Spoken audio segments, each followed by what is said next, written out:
how to tie a Marlin Spike hitch.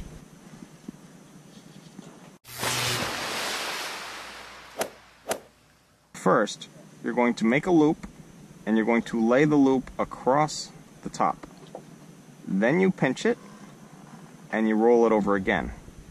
Now you take your Marlin Spike, and it goes over, under, and over. So over, under, and over. And you pull it tight. And now you have a hitch that's tied onto your Marlin Spike, and you can pull really tightly with a lot of force. And that'll clamp down and really tighten stuff up. And the beauty of a Marlin Spike hitch is they pull right out when you're done.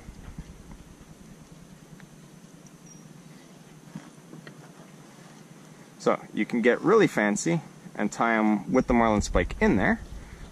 And those are done by placing the Marlin Spike on the line, wrapping it over, and then taking everything, pulling it back a little bit, slipping it under the piece, and then back over. So you get the same thing, just that you can do it with the Marlin Spike in your hand. Now I do realize that looking at a very tiny little line being tied with a tiny little screwdriver is a little hard to visualize. So that's how you actually use it, because you use it when you're tying lines that are so small that you really can't get a good grip on them. So then you need the Marlin Spike to help give you some extra pull. But for educational purposes, I'm going to show you guys on a much larger line. That way it's easier to visualize the path of the rope and the knot that's occurring. So this is where we're trying to pull from, and this is the direction we're trying to pull to tighten that thing. So what you do is you take the line and you pass it over the top. So it's important that the line comes in and then passes over. Then you pinch this part right here and you roll it over. So now you have a loop and then this little squiggle, and then it goes under itself again. So what you're going to do is you're going to pass the Marlin Spike over, under, and over. So when you pass it through, you form this. And then when you tighten it, it cinches down on the Marlin Spike. And with that, you can pull with a lot of force. And when you take the Marlin Spike out, it all comes apart.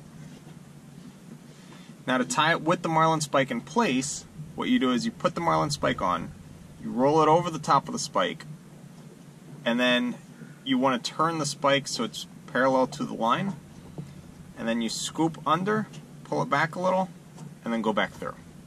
So let's do that again. So you put the Marlin Spike on the line, pass the line over the Marlin Spike, you turn parallel to the line, you come forward, you scoop it, and then you pass it back through. And that creates your Marlin Spike hitch on the Marlin Spike. And with this you can pull incredibly hard with a whole lot of force, and it won't hurt your hand because you can always use a larger Marlin Spike to give you better grip. I've used all the way up to literal 2x4s. Now a Marlin Spike is not a knot that you tie to tie something up. It's a knot that you tie as a tool to tie something up. So you use it to tighten other knots. You don't use it as a knot. So what I mean by that is, say you're trying to tie a constrictor knot and you want this to be so tight that it's permanent. What you'll do is the two ends coming out from the constrictor knot, you're going to tie Marlin Spike hitches in them. And then on one side you'll have a stick that you can put your feet on, and on the other side you'll have a stick that your arms are on. And you'll literally push and pull at the same time and just crank down on that knot, and it is not going anywhere. It's important to think about it as a tool, just like the Marlin Spike is a tool. This is the knot that works with that tool to supplement that tool. It's like you have a drill and you have a drill bit.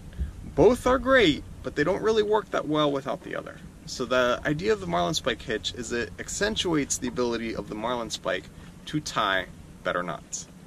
Thanks so much for watching. Be sure to like, subscribe, and share this video with your friends. And if you'd like to follow our journey in real time on a map, receive postcards from our ports of call, and messages directly to the boat, you can go ahead and become a patron using the link in the description down below.